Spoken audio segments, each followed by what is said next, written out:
Hello, how you doing? It's just gone 9 p.m. here in Port Stewart and Northern Ireland, where I'm staying at home, like many of us across the world during this extraordinary period of our lives that we're living through. And each weekday evening, I'm reading a chapter from one of my books, which I hope will give you a bit of a nostalgic Belfast bedtime story, give you a bit of company, maybe give you a bit of crack. While we're all staying at home. So tonight I'm going to read from chapter 7. And chapter 7 of Breadboy, it's about going to see Saturday Night Fever at the cinema. And it's entitled Escape from Capri. I needed a break, so I did. I had successfully completed my first dark winter of bread delivery. And now, at last, spring was on the way.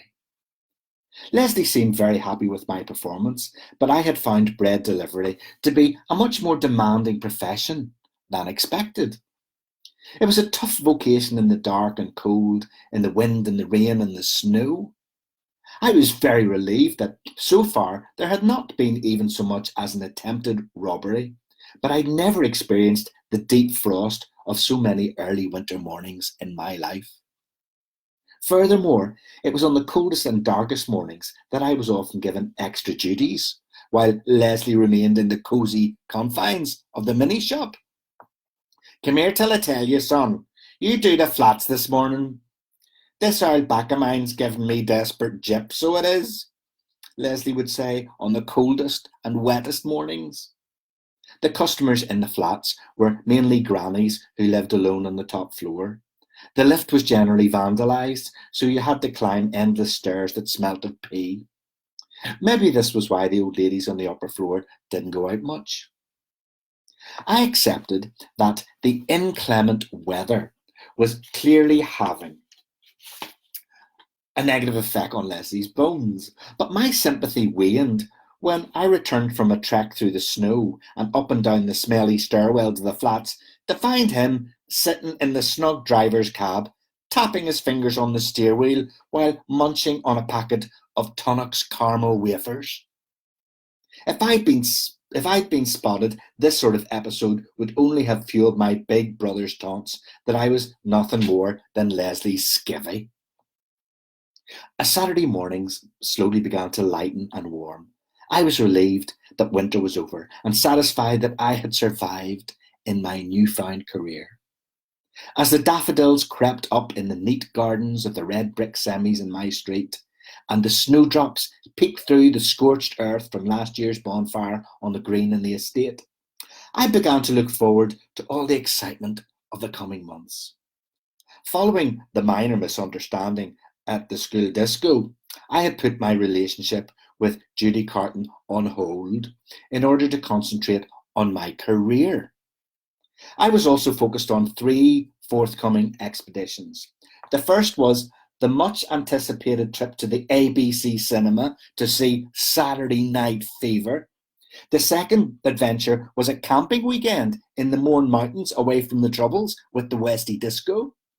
Then, shortly after this trip, my father was splashing out with his overtime from the foundry to take our family on our first luxury holiday to Buckland's holiday camp down south in Mosney. These were exciting opportunities to escape from bread and bombs for a while, and I couldn't wait.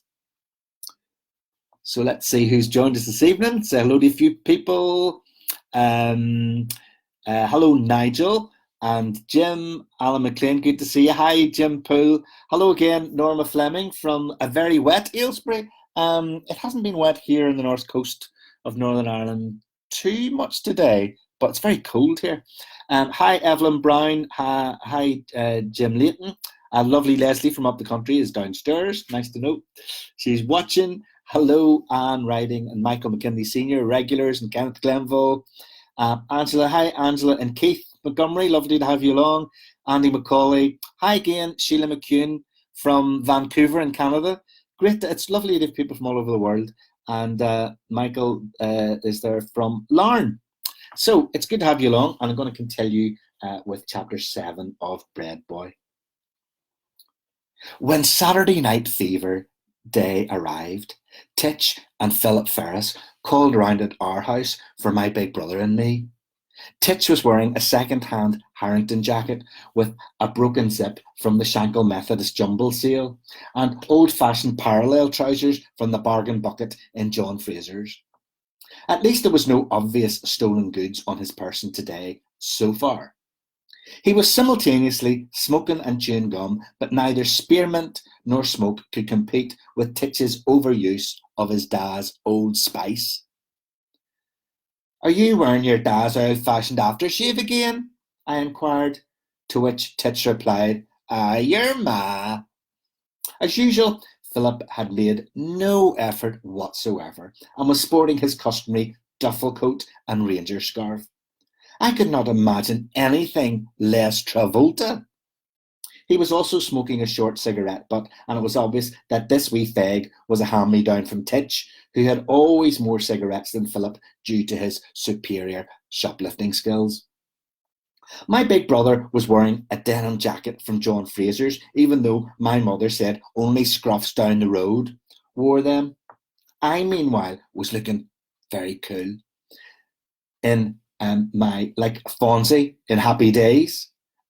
I wore my flared jeans and a new black plastic bomber jacket that was 20 weeks at 69p out of my mother's Great Universal Club book. I had initially struggled with the ethical dilemma over whether the only teenage pacifist in West Belfast should wear a jacket called bomber, but I contented myself with the fact that most of the bombers in my city did not actually wear bomber jackets. I wouldn't be seen dead in a balaclava, not even the woolly one my granny had knitted me with smoky-smelling yellow wool from the bomb-damaged wool shop in Sandy Row. I had worked relentlessly at my hair in the bathroom mirror to look reasonably Travolta. The combination of my father's ageing Brill cream from before he went baldy and my mother's Harmony hairspray had left an irritating sticky residue across my quiff. I had to remember not to touch my hair at all, or the whole construction would fall apart, like one of my Airfix model Spitfires. And I was wearing denim aftershave, of course, in the vain hope of attracting a lovely woman's hand. We walked around to Irene Maxwell's house, and her uncle Sparky was already there waiting for us in his big red Ford Capri respray. As it turned out, the 50p for petrol requested by Uncle Sparky was 50p each, rather than 50p in total, but I was too excited to attempt to communicate my belief that this fare increase was a tad exploitative. Everyone agreed that even though Sparky had failed his 11 plus, he had done very well for himself in Windows. He must have been a very smart businessman to realise that replacing shattered glass would become something of a boom industry in Belfast in the 1970s. Sparky had the coolest car I had ever seen, and everyone was dead jealous. No one just said Sparky's car was brilliant, everyone had to put it down. "Well, he may have a flash car, but it's only because he's making money out of all them bombs in the town. Sure, he probably supports the IRA, said Mrs. Piper. "Look at your man, Sparky. He's all I'm me and who's like me," proclaimed my mother when Sparky overtook our car on the West Circular Road, right beside the accident black spot sign. Even Mrs. Dunn pretended to be unimpressed and cryptically commented, "A car of that size usually means a man is compensating for deficiencies in other departments." I had no idea what she was talking about, but I assumed this must be some expert knowledge that she had acquired from working in the chemists for so many years. I didn't care that you weren't supposed to admit you admired Sparky's car, so I ran up to him and said, "Here, Sparky, you've got the coolest car in the whole road. It's like Starsky and Hutch's without the white stripe down the side, so it is. Can I sit in the front?" Sparky wound down the darkened car window and took off his photoma thingy glasses, which had really taken off since Big Duff had showcased them. But rather than respond to my request, Sparky ignored me and shouted over my head towards Irene Maxwell's front door, Will yous be long? Aye, we're coming now, Uncle Sparky, an excited Irene shouted back. Heather's just had a wee problem with her bell-bottoms. Eventually, Heather, Mateer, and Irene emerged from the house in full night fever regalia. Heather was wearing a sequined boob tube, and all of us boys noticed how well she filled it. My big brother elbowed Philip in genuine wonder and said out of the side of his mouth, "They're getting bigger all the time, so they are." All Philip could do was stare and mouth an absent-minded fuck. It was only once the power of Heather's breast magnets receded slightly that my eyes were freed up to notice unsightly black stitching around the bottom seam of her white flared trousers. Before anyone could say a word, Heather was immediately on the defensive. "Like, I caught my bell-bottoms on her friggin' roller skates," complained Heather, as if the accident had all been Irene's fault. Poor Irene looked suitably guilty. "Ha ha, that'll harden ye," laughed Titch foolishly. "You shut your fucking beak, Titch McCracken, or I'll give you good boot in the ghoulies, wee lad." Heather had a beautiful way with words. Titch hit a reddener and did indeed shut his beak because Heather was much bigger than him, and there was nothing more humiliating than being decked by a girl, apart from being turned down by 4 girls consecutively in front of everyone at the school disco. Irene was wearing a red dress like John Travolta's girlfriend in the poster for Saturday Night Fever. Irene's mommy had made it from the remnants of a red net curtain material she had got cheap in the smoke damage sale in Harry Corey's in Royal Avenue. Irene looked surprisingly pretty, although you could still smell the smoke from the firebomb attack over the scent of her Charlie perfume, and I still didn't fancy her. "Like she's been waiting here for you for ages, wee lad," said Heather, looking straight at me. "That's no way to start a date." My big brother turned to me with that look of delight that always came over his face when he had discovered some rich new vein of slagging material with which to torture me. "So, are you saying we are in, you big fruit?" he asked. I said nothing and pushed him into the back seat of the car with Titch and Philip. Heather jumped in next, and this created a very tight squeeze. Titch had clearly never been in such close proximity to a real boob tube before. I had rarely seen his eyes open so wide, but every time Heather turned to look at him, he pretended to be looking out the window, as if he just spotted something fascinating on a random lamppost outside. Meanwhile, it had become clear that there was no further space in the back seat for either Irene or me, and as if she had already given this scenario some consideration, Irene pushed me towards the passenger seat and said, "Suppose I'm going to have to sit in your knee then, wee lad?"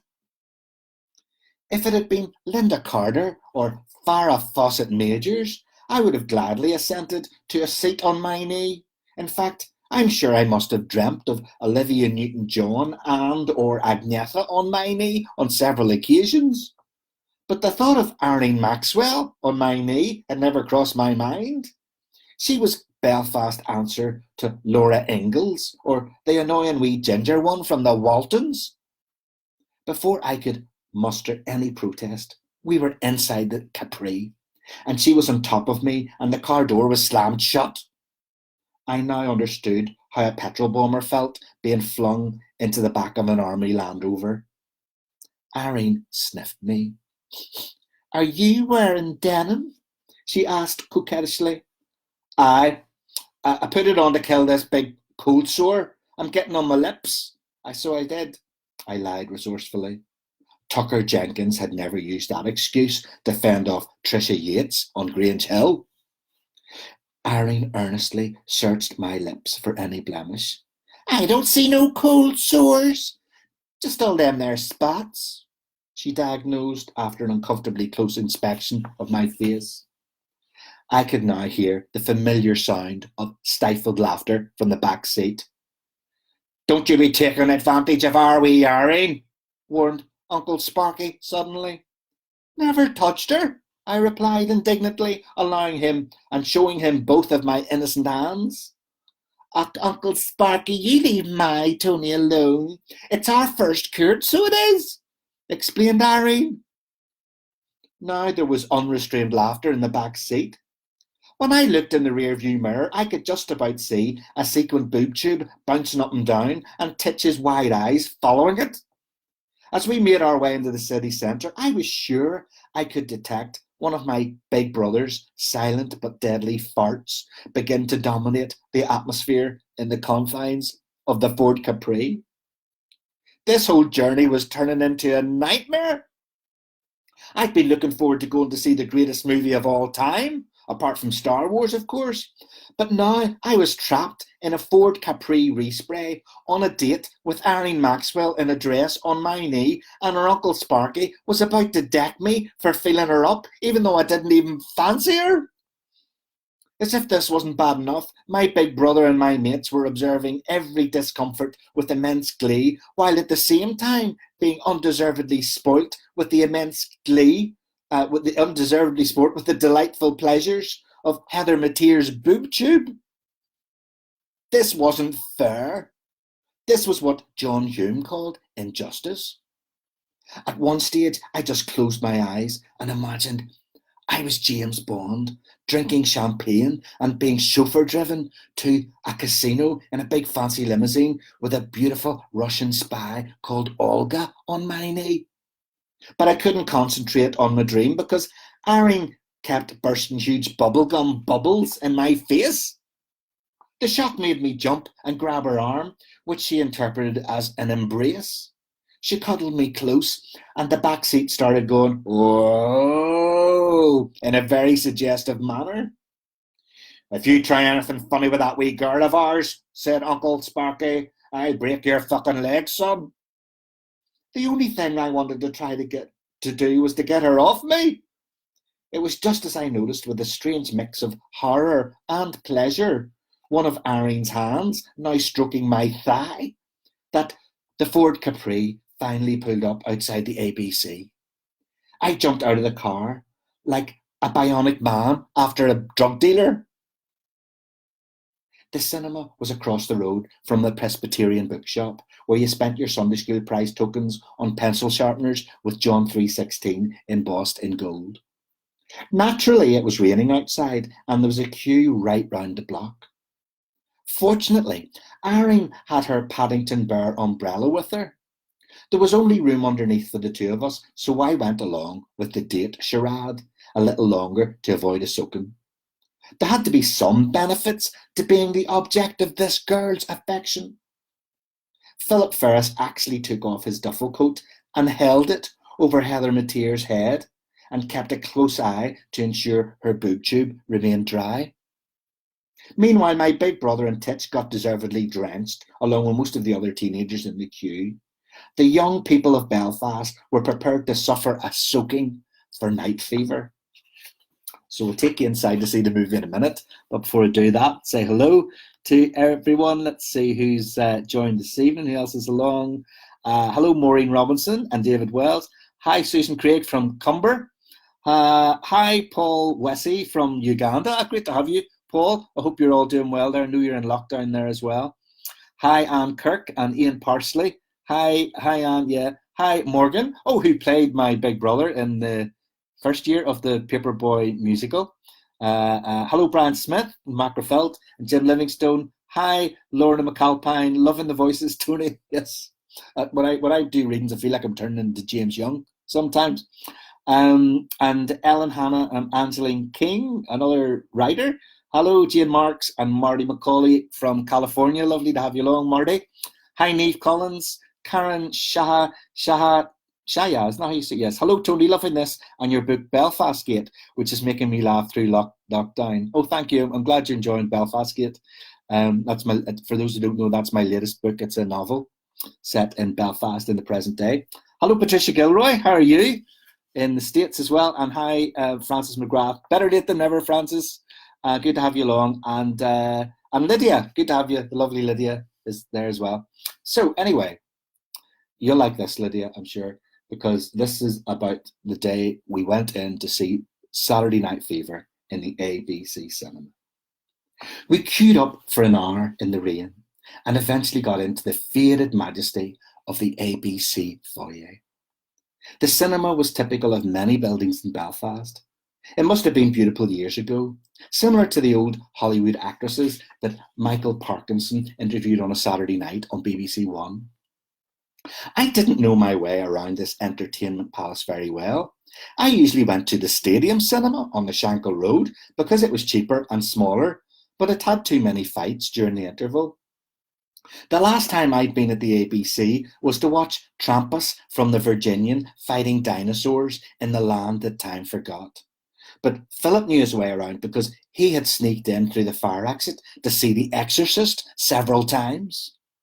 It was class, he enthused. The devil takes over a wee girl in her bedroom and her head turns round and round and round and she bulks up and shouts fuck at a priest and all. That's how Philip Ferris saw The Exorcist. It was the first time I had seen Philip truly excited about anything in his life, and it only proved my suspicions that there was something of the devil about Philip Ferris. The ABC foyer smelt of Benson and Hedges cigarettes and popcorn, wet hair and damp jeans. All traces of Denim, Old Spice and Charlie had been washed away in the torrential rain outside. We paid our money at the kiosk for wee cardboard tickets that darted out of an amazing steel ticket machine. Then we ran upstairs, elbowing a few popcorn-carrying competitors on the way to get as good a seat as possible. When we got inside, I tried to avoid sitting next to Irene, but the whole gang conspired to make it happen. The seating arrangement seemed to have been preordained, the same way Leslie explained that God had preordained who would get saved. The cinema was heaving with damp, eager teenagers. It reminded me of going to see the Bay City Rollers in the Ulster Hall a few years earlier. All my friends remembered the night I had waited at the stage door of the Ulster Hall and ended up having a friendly chat with Woody. Everyone knew my story, how Woody had offered me his autograph.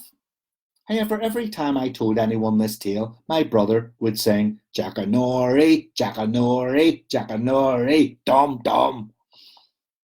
Before the film began, there was screaming and shouting and sash and soldier song singing and sectarian name calling and fighting.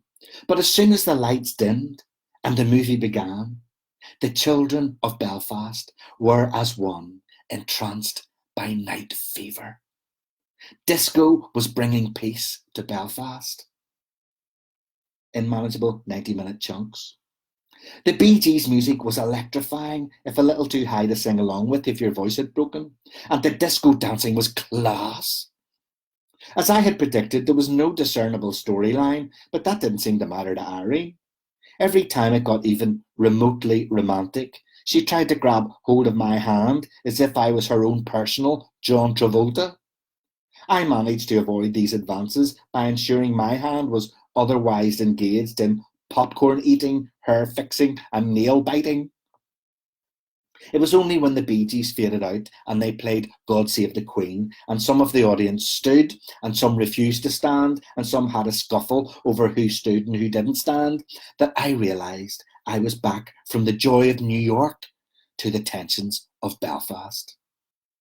When the end of the movie came, the spectre of the return journey in the Ford Capri, complete with an adoring Irene on my knee and an angry uncle on my case, I had to escape. Here, Titch, do you want to get a black taxi up the road? I asked desperately. Aye, if you're paying, he replied. Fortunately, I had some Breadboy tips with me for such an emergency. We're getting a black taxi. See ya! I said swiftly, and we left instantly before Irene could attempt either a protest or a pursuit.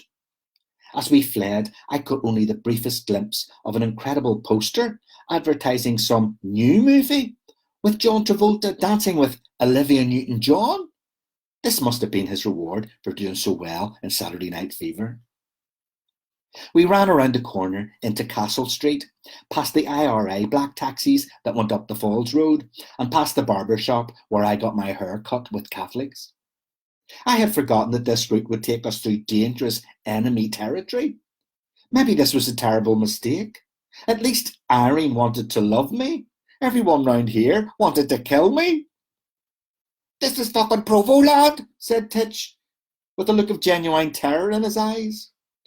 Although we were scared and running, Titch still had time and sufficient breath to add, "And there's that old Fenian barber's where your ma takes you."